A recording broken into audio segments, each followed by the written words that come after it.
Njëherë njeriu duke ecur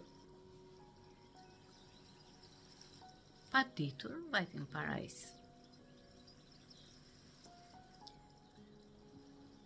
Dhe atje arriti në pemën e dëshirave, por nuk e dinte si ku ndodhej. Dhe filloi i raskapitur pasi kishte kohë të gjatë që ecte. Tha, sigur të kisha një kravat të shplodesh atë. Atëherë, pema i uli dek të saj dhe i bëri një shtrat me gjethe. Njeri u shtrit, plajti u shplod. Kur u ngrit, tha, u shplodha mirë tani, tha sikur të kisha pak lëng frutash, tha. Në shtar buzë, tha. Pema e dëgjoi. I afroi dek të saj dhe gjethet i kishte bërë si gota që ai të pinte lëngun e frutave. E piu lëngun e frutave dhe tha tani jam i uritur, të kishte diçka për të ngrënë. Atëherë pema i uli tek të saj me të gjitha çmirat. Hëngri, u ngop, u shplodh. Dhe pikërisht u filloi budalloku i njeriut. Si bëjmë gjithmonë. Sa qeshen të mitali se do në vi gjeki që tani. Atëherë tha, çfarë botesh këtu, tha?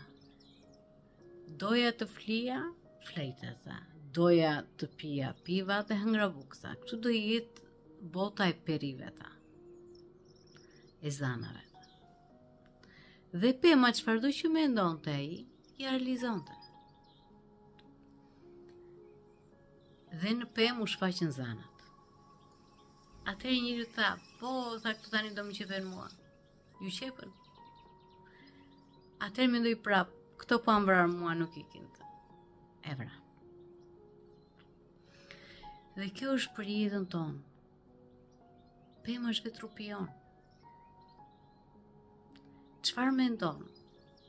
Ne i transmetojmë dhe i realizojmë. Po menduam pozitiven, atë të rreqim. Po menduam negativen, atë të rreqim. Dhe pastaj bëjmë fajtor jetën. E vetme gjë që duhet të bëjmë pa të menaxhojmë mendimin. Sepse këtu është bota e ëndrave, bota e dëshirave. Atë që mendojmë se jemi, ajo po të bëhet. Prandaj, mendimet duhet jemi të kujdesshëm për t'i themi. Sepse pema e dëshirave,